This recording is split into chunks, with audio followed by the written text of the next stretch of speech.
a vlog. I think I'm gonna go sleep now at 6:40 in the morning on the 3rd of February 2021. I'm having insomnia. Asthma right now. Maybe I should do my inhaler. I should try to go get another one. I think I'm due for another one. I should call. I think I may owe money too. Got a bill for getting my excision. Anyway, yeah, I think I'm ready to go to sleep. I think I just said that though. So I kind of started a new thing last night, an hour ago. I was working on roads for all of the roads and trails on Google Earth for the polygon tool. I trace it, so you have a table. I just measured the width, because I do it by sight. I just measured the width of the last one that I did, and they're all the same width when they're trails. And it was like exactly 2 meters, so that's cool, because that's the height of a person. So that's cool. Yeah, I haven't measured one for a while though, but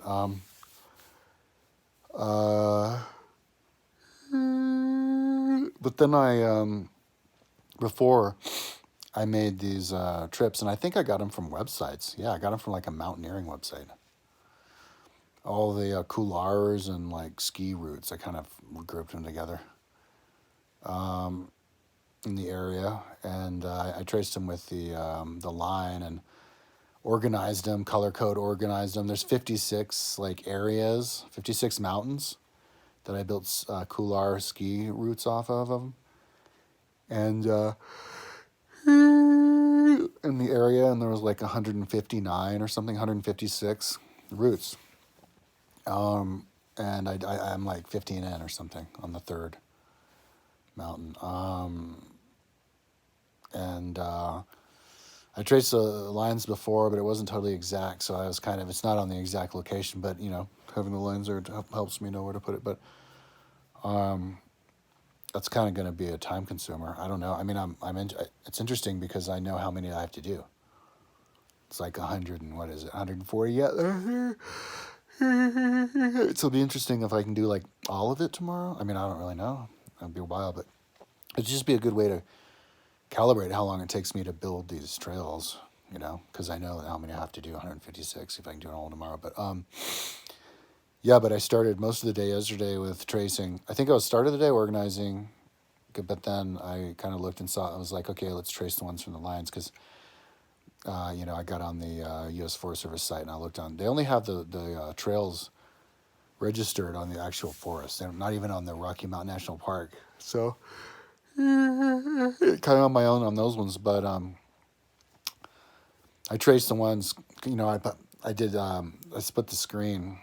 So one side was tracing the map that they made, and the other side was on Google Earth, and so I just traced, looking at really close, because I'm looking at the features with the lines that I could go over on the polygon tool and do it. So I did one of them, a couple of them like that in the mountains. But oh man, I wasted time on one of them because I redid one. It was like an hour. Because and I've been doing them. I've been having this problem. It's a recurring problem, double doing them. Like I spent all this time, like an hour or whatever, tracing this trail exactly where it is about it of the valley, and then I trace it again. And I'm like, how is this happening? Because before I thought it was my fault, but then I specifically remember I was I clicked on all of it, because that's how I know. I click on the whole thing just to see if it's there, and then I see everything populate, all the trails I made, and the little canyon I'm looking at. If nothing appears, that means I haven't built the trail there yet, right? And it takes a while for it to populate, so I wait like 30 minutes or a minute, and then I'm like, all right. And it never populates after like a minute of looking at it, so then I click them off and I trace, and then next thing I know, I've already done it. So I think what happened is it takes more than a minute to populate. And sometimes my computer, I don't think even populates it at all. Like it gets stuck, like when your computer crashes or gets stuck, like when you're typing, and you're typing but the words don't appear. Yeah, or something. Maybe that's what's going on. It's just doesn't populate, and so then I think it's not there. So then I unclick it, because I have to unclick them because it just goes too slow. It's too bogged down. And then I trace it, and then I click it again, and all of a sudden it's populated. And I'm like, oh my God, I already did it. So anyways, I figured out, I got to the bottom of what was going wrong. Oh my God, that must have been like 5 hours worth of work I wasted. It's crazy. So now I know the lesson. It's to go click and then wait. Like go and surf the web or something for like a minute or 2 or 5 minutes and then go back and see if it's there, or longer.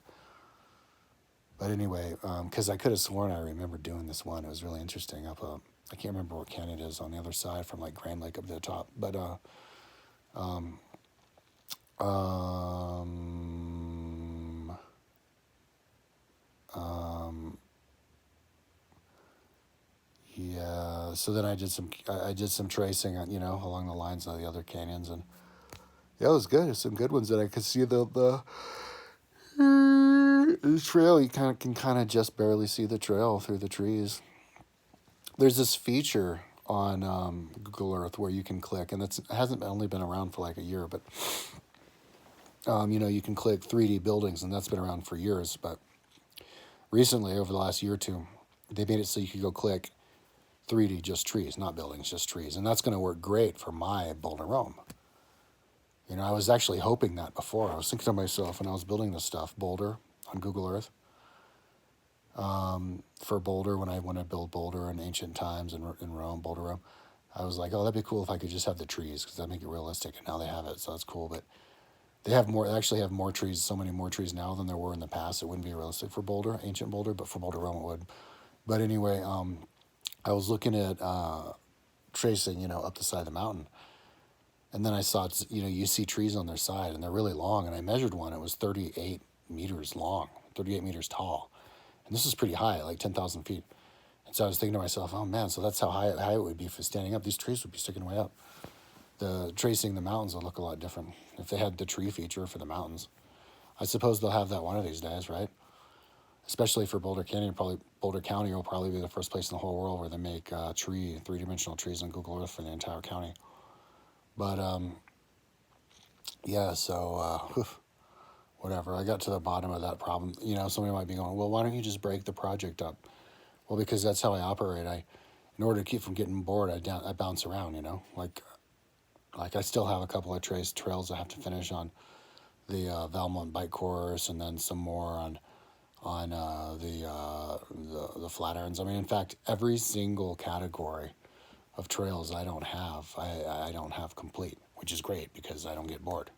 I get bored on something, I'm like, oh, hey, what are the Flatirons looking like? I go up one of those. So that's why I don't break it up, so it's kind of like this fine balance, though, because it can't get too big, or where you click on it and it never populates, then you're wasting your time doing trails. So, but I'm trying to remember, but generally, that's how many trails there are. You can do a trail twice and not know, because my memory's not that good. So anyways, right now I'm trying to learn quantum. I'm just listening to it over and over again with lots of different channels. There's 3 channels right now. They have good graphics. I like the ones that have good graphics. You have Joe Scott, Arvin Ash, and Science Asylum. Those 3 guys. Oh man, battery's low. Here, let me plug my phone up. My mouse is plugged up right now. My mouse is always losing juice because I'm forgetting to plug up my mouse. So these guys are talking about, there's a double slit experiment, and the first time they did it was in 1809. This guy named, don't remember, but it's actually really simple, and I actually was going to I got less close. I even put it in my cart. I was going to buy a double slit experiment kit. All you have to do is buy a 630 to 650 nanometer red light. It's $45 for those, but you get 2 of them, and red pointer light. And then they sell these on Amazon. The light, I couldn't find the light on Amazon or somewhere else, but on Amazon you can buy, these little slides that have the slits cut in them, the double slits you cut into them. So all you have to do is shine your freaking little hand light through your little double slit slide holder that you could just store in your wallet or whatever. And on the wall you get the goddamn double slit experiment.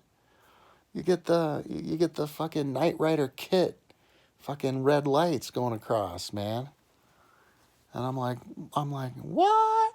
I got to look at that, because when you see it reels, it kind of brings it more to home, and it'll help you conceptualize it. It's kind of like in school doing the science lab. So, but we're talking $90 before taxes, because $45 for the two lights, and then another 45 for the slicer. That's a little bit too much for me right now, but I'm definitely going to keep it in my head. I'm like, ooh, I want that. I want to get every single scientific experiment toolkit I can fucking afford. I'm just gonna keep buying them up as long as, and then learn how to play with them so I can show them to people. I already have a Meade telescope, computer controlled, with all the different eyepieces. I want to get a microscope when I have the money, and then I want to get this double slit experiment thing. But anyways, those three guys, they were doing videos about this other thing called the quantum non-locality double slit experiment. And it's where you can split a photon. Instead of doing a double slit experiment with just one photon, you do it with an entangled photon. They have some kind of special crystal. They shoot the photon at the crystal. It splits photon in two. So one photon goes one way and does its little double slit experiment, and then the other one does another one. So then they go and they test it, and when they test one of them, the one that went the other way switches when they test the first one, which is impossible because they already did it. So you're actually going back in time and switching something from back in time, and so it's like the most confusing freaking thing. And so I mean, I haven't watched the ones that they did yet from the animation. I want to do that now so I can understand it more, so I can do a video about it later. But holy lickety, I mean, that's crazy, I'm gonna yeah, because then I had the idea. Doesn't that prove the many worlds theory then? Because that proves collapse. The only way that you could collapse something back in time is if it's like that's like time-free collapse, super collapse. And if you have that kind of a collapse, that means anything is possible regardless of time. And so the many worlds theory is true. I forgot to Google that. To Google, like, does the what did I just say? The quantum interference double slit experiment prove the many worlds theory? I'm gonna go Google that right now. Anyways, man, my lungs, man, are kind of burnt and asthmatic. I got new weed yesterday. I got sativa, not with the 20% discount. I should have waited a couple of days until they have sativa at 20% discount. That's the first time I've gotten a lot of sativa weed. It's been like $60 on weed without 20% discount. That's the first time I've done that I can remember off the top of my head. So I'm going to make sure not to do that again. I don't want to get desperate like that. Plus, my lungs, man. I don't know. Maybe this strain is a little bit worse on my lungs. Back of my head, I'm getting a little bit worried. Like, am I doing permanent damage to my lungs? Because I'm like just getting so old. I've been doing it so long where all I do is smoke weed, not exercise. So I shouldn't have those thoughts, Thoughts create reality. Anyway, as far as that whole thoughts create reality thing, yeah, after I get to the next level, understanding this quantum stuff, that's when I want to listen to a few more chapters on Seth, on the Spirit Channeler, talking about it. Nature of Personal Reality book that came out in 1973, right around the same time that the many worlds theory was being popularized. So, which is interesting, which is good, because one kind of problem I have with these scientists on YouTube, for example, Science Asylum said this. Oh, and Arvin Ash frickin' said. Oh, and fucking Joel Scott said it.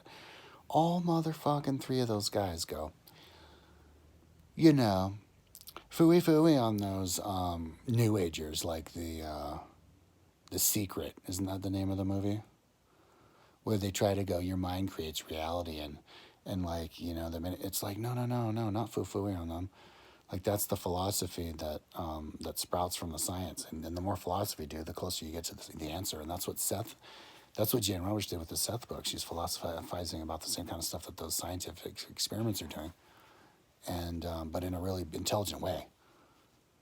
For example, if time doesn't exist with the double slit experiment, being able to go back in time with the fixing the entangled photons.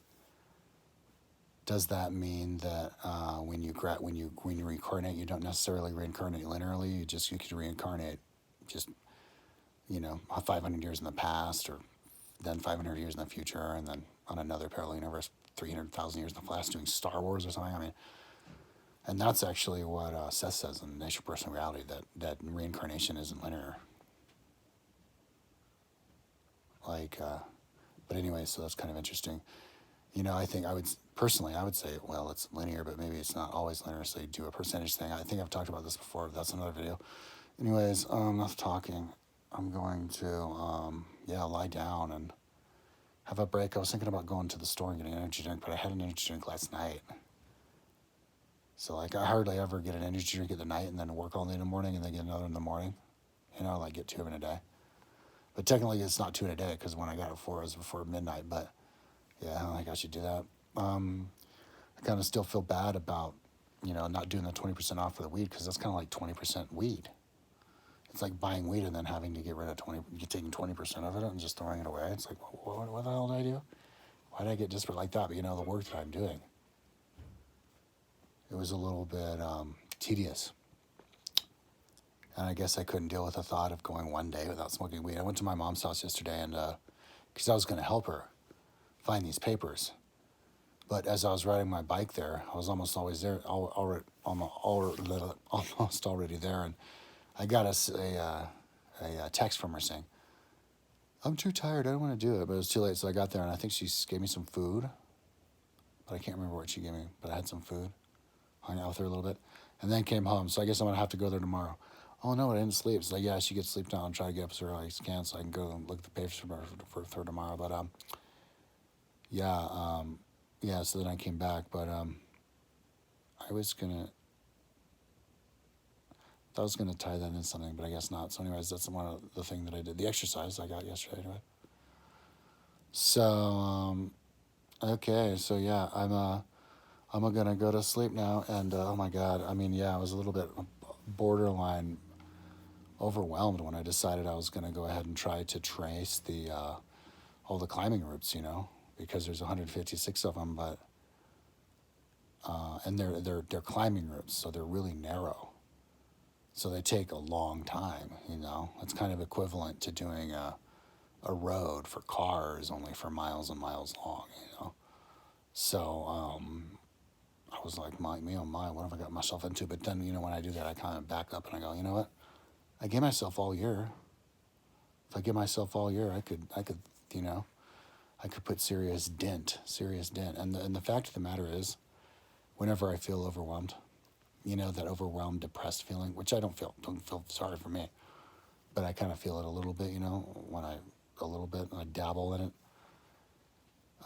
When I take a step back and I actually look at time versus accomplishment ratio, like what can I accomplish within time, and then I attach a value to it, I can see objectively that my accomplishment ratio rate on my website is equivalent to World War II, winning World War II, the Allies winning World War II. Like once we stormed Dunkirk or whatever, on D-Day. What was that, like May of 44, D-Day, and then we won World War II on like the summer of 45. So it's like a year, right? It was only 1 year later. So that's kind of what I feel like now. Like, have a year left on my website, and and like I'm just in the process of bombing Dresden and Hamburg, and the Germans are on fire, and they're it's in a losing battle. That's kind of how I see it when I take a step back, because 12 months in a year, 1 per project. I throw a month at each of say 12 projects that I have. That's some damage, dude. That's knocking down cathedrals, blowing up factories. Anyways, enough talking. I shall talk to you tomorrow. Keep it under 20 minutes.